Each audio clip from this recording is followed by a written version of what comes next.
Cześć, witam Was w nowym filmie na kanale NoTopStryk. Dzisiaj startujemy z nowym formatem, w którym porównujemy dwa podobne do siebie produkty, o które często nas pytacie. Nie chodzi o to, żeby wskazać jednego wyraźnego zwycięzcę, bo jak sami wiecie, każdy produkt, czy to obiektyw, czy to aparat ma swoje wady i zalety i trzeba przede wszystkim dobierać sprzęt do naszych potrzeb. Chodzi o to, żeby właśnie wskazać te wady i zalety jednego i drugiego produktu i żebyście Wy sami mogli go dopasować do swoich potrzeb. Dzisiaj zajmiemy się Sigmą 2470 ze światłem 2.8 oraz Tamronem 2875 również ze światłem 2.8. Obydwa te obiektywy są standardowymi zoomami pod pełnoklatkowe bezlusterkowce Sony i często zastanawiacie się, czy wybrać jeden czy drugi, i dzisiaj wskażę Wam, czym one się różnią i który będzie lepszy do jakich zastosowań. Zapraszam do oglądania.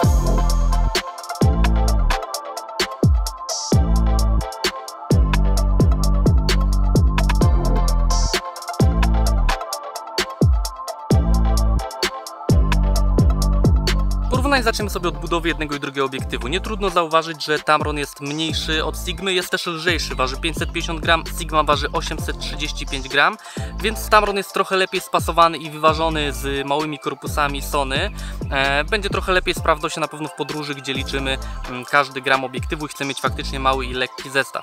Natomiast jeśli chodzi o jakość wykonania, tutaj już wygrywa Sigma. Jest ona częściowo metalowa, tworzy takie bardzo solidne wrażenie. Myślę, że jest wiele w stanie znieść. Tamron jest troszeczkę gorzej wykonany, jest w całości wykonany z tworzywa. Nie jest to tworzywo złej jakości, ale czuć, że ta obudowa jest tutaj taka trochę tańsza.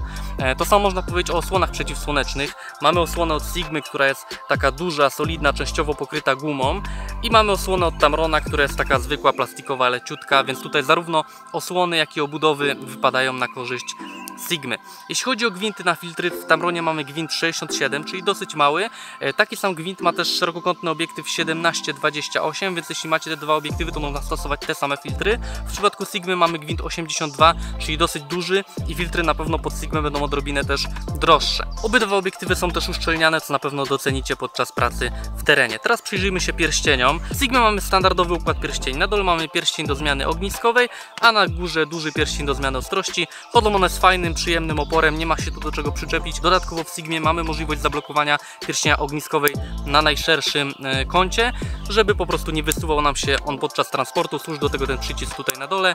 Przesuwamy go i kiedy chcemy odblokować, to nawet nie musimy ruszać przycisku, tylko przekręcamy i pierścień automatycznie nam się odblokuje. W Tamronie wygląda to trochę inaczej. Również pierścienie chodzą z fajnym oporem, ale są one zamienione miejscami. Najpierw mamy pierścień od ustawiania ostrości, a potem pierścień do zmiany ogniskowej, oraz pierścień od zmiany ogniskowej działa w drugą stronę, czyli kręcąc w prawą stronę przybliżamy, kręcąc w lewą oddalamy.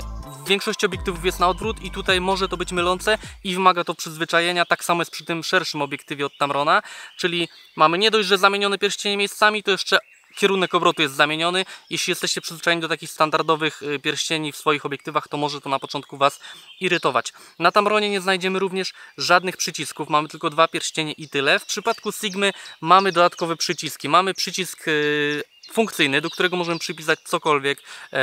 Chcemy mieć tutaj ISO, blokadę ekspozycji, cokolwiek, to możemy sobie ten przycisk użyć, i dodatkowo mamy jeszcze przycisk do zmiany autofokusa na manual focus bezpośrednio z obudowy obiektywu. To jest na pewno na plus. W Tamronie troszeczkę mi tego brakowało, bo zawsze szybciej jest to zrobić na obiektywie niż szukać tego gdzieś w menu aparatu. Więc tak podsumowując, Tamron plusy na pewno za małą i lekką obudowę, co docenicie w podróży, natomiast Sigma plus za jakość obudowy, za standardowe pierścienie do zmiany ogniskowej i ostrości oraz za dodatkowe przyciski na obudowie. Teraz chciałem przejść do użytkowania. Zaczniemy sobie od ogniskowych. Sigma ma 24 mm na szerokim końcu, Tamron 28. I tutaj moim zdaniem Sigma zdecydowanie wygrywa, bo ważniejsze dla mnie jest te kilka milimetrów na szerokim końcu niż kilka milimetrów na węższym końcu w przypadku Tamrona. Tutaj mamy 75, tutaj mamy 70. Ten zakres jest moim zdaniem dużo bardziej użyteczny, szczególnie przy takim uniwersalnym obiektywie, który często będzie wykorzystywany gdzieś we wnętrzach albo do robienia też krajobrazów. I faktycznie w Tamronie często mi tego szerszego kąta brakowało. Kolejna kwestia to brak stabilizacji. Jeden i drugi obiektyw nie ma stabilizacji. W przypadku wyższych modeli Sony mamy już stabilizację na matrycy, więc nie powinien być to jakiś większy problem, ale jeśli macie pierwszą A7, no to może to być trochę kłopotliwe. Kolejna kwestia, bagnety. Tamrona kupimy tylko z bagnetem pod Sony, natomiast Sigma występuje jeszcze z bagnetem L-mount, czyli tym, w których wyposażone są aparaty Panasonica. Teraz przejdźmy sobie do ustawiania ostrości. Sigma tutaj wygrywa, ale nieznacznie. Ustawia ostrość od 18 cm, natomiast Tamron od 19 cm. Nie jest to duża różnica. Jednym i drugim obiektywem spokojnie możecie robić jakieś zbliżenia. Kolejna kwestia to prędkość autofokusa. W przypadku pojedynczego autofokusa Sigma jest zdecydowanie szybsza, Tamron jest zauważalnie wolniejszy. Tutaj plus dla Sigmy. Obydwa systemy działają cicho i celnie, więc tutaj pod tym względem trzeba pochwalić jeden i drugi obiektyw, ale za prędkość wygrywa w tym przypadku Sigma. Trochę inaczej sprawa wygląda w przypadku autofokusa ciągłego. Tutaj Sigma nadal jest trochę szybsza, ale działa dużo bardziej nerwowo i mniej pewnie. Tamron tutaj zdziwił mnie pod tym względem, bo naprawdę ciągły autofokus w tym obiektywie działa fajnie. Działa on bardzo płynnie, nie szuka gdzieś ostrości i działa też pewnie, więc pomimo, że jest odrobinkę wolniejszy, to przy ciągłym autofokusie lepiej pracowało mi się z Tamronem niż z Sigmą, więc w tym przypadku plusik dla Tamrona.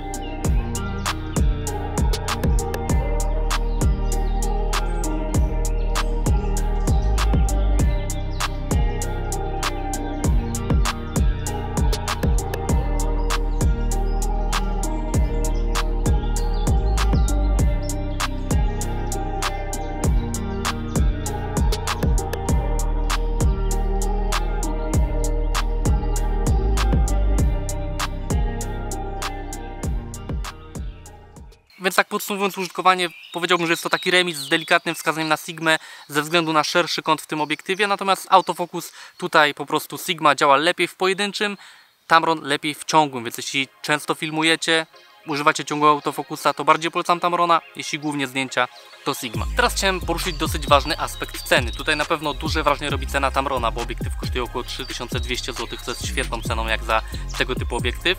Sigma również nie wypada źle, kosztuje 4900 zł. Pamiętajcie, że z czasem te ceny mogą ulec zmianie.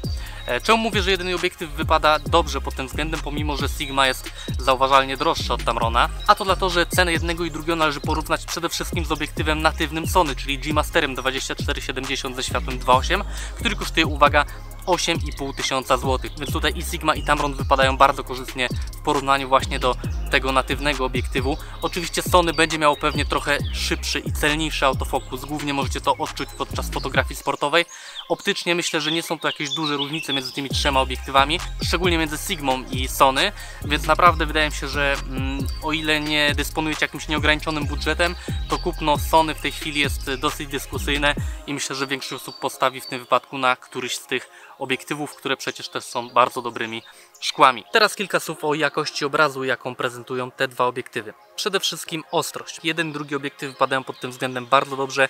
Praktycznie na wszystkich ogniskowych ostrość jest na dobrym poziomie, nie ma tutaj do czego się przyczepić. Trochę inaczej sytuacja wygląda na brzegach. Na brzegach kadru zdecydowanie lepiej wypada Sigma, brzegi są ostrzejsze, tutaj Tamron troszeczkę odstaje. Kolejna kwestia, aberracja chromatyczna. Tutaj jeden i drugi obiektyw radzi sobie z tym dobrze. Można czasem ją dostrzec, ale nie jest ona jakoś mocno dokuczliwa. Bez problemu usuniemy ją w postprodukcji. Następna kwestia to dystorsja. Tutaj Sigma przegrywa z Tamronem. Dosyć mocno widać te zniekształcenia, ale trzeba pamiętać, że Sigma ma szerszy kąt, więc trudniej było te zniekształcenia skorygować. No natomiast tutaj nie ma co ukrywać, Tamron wypada lepiej, ale również trzeba pamiętać, że dystorsję można w dosyć prosty sposób skorygować sobie w postprodukcji. Kolejna kwestia to winietowanie i tutaj jeden i drugi obiektyw wypada słabo pod tym względem. Winieta jest widoczna nawet po dosyć mocnym przymknięciu przysłony i jest ona dosyć wyraźna, więc tutaj trzeba się z tym liczyć, że będzie to jedna z rzeczy, którą dosyć często będzie trzeba korygować w postprodukcji. Jeden i drugi obiektyw należy pochwalić za pracę pod światło. Odblaski nie stanowią tutaj większego problemu, co w przypadku takich uniwersalnych zoomów jest na pewno dużą zaletą. Szczególnie w przypadku Sigmy trzeba pochwalić ten obiektyw, bo jest on dosyć skomplikowany optycznie. Tamron ogólnie w swoich obiektywach stosuje bardzo dobre powłoki i zazwyczaj te obiektywy dobrze pracują pod światło. W Sigmie bywa z tym różnie, ale w przypadku tego obiektywu nie trzeba się martwić i praca pod światło jest jego mocną stroną. Jak widzicie, jeden i drugi obiektyw wypadają pod względem jakości obrazu dosyć podobnie. Sigmę należy na pewno pochwalić za lepszą ostrość na brzegach, a Tamrona za lepszą korektę dystorsji. W pozostałych kategoriach jakości obrazu ciężko wybrać jakiegoś zdecydowanego zwycięzcę. Jeden i drugi obiektyw jest po prostu dobry.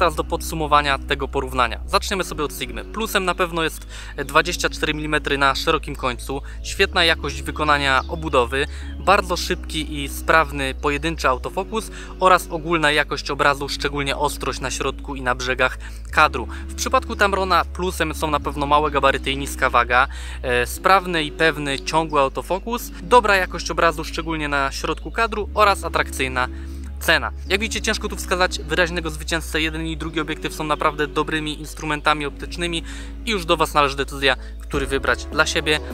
Jak zwykle, jeśli Wam się podobało, dajcie łapkę w górę, zasubskrybujcie nasz kanał. Sprawdźcie też zdjęcia z tych obiektywów na moim Instagramie Erbetowski Fotografia. Zapraszam do polubienia. Tam też znajdziecie w relacjach jakieś zdjęcia i filmy z backstage'u. Będziecie widzieli na bieżąco, jakie filmy w danej chwili powstają. Widzimy się niedługo w kolejnym filmie. Do zobaczenia. Cześć!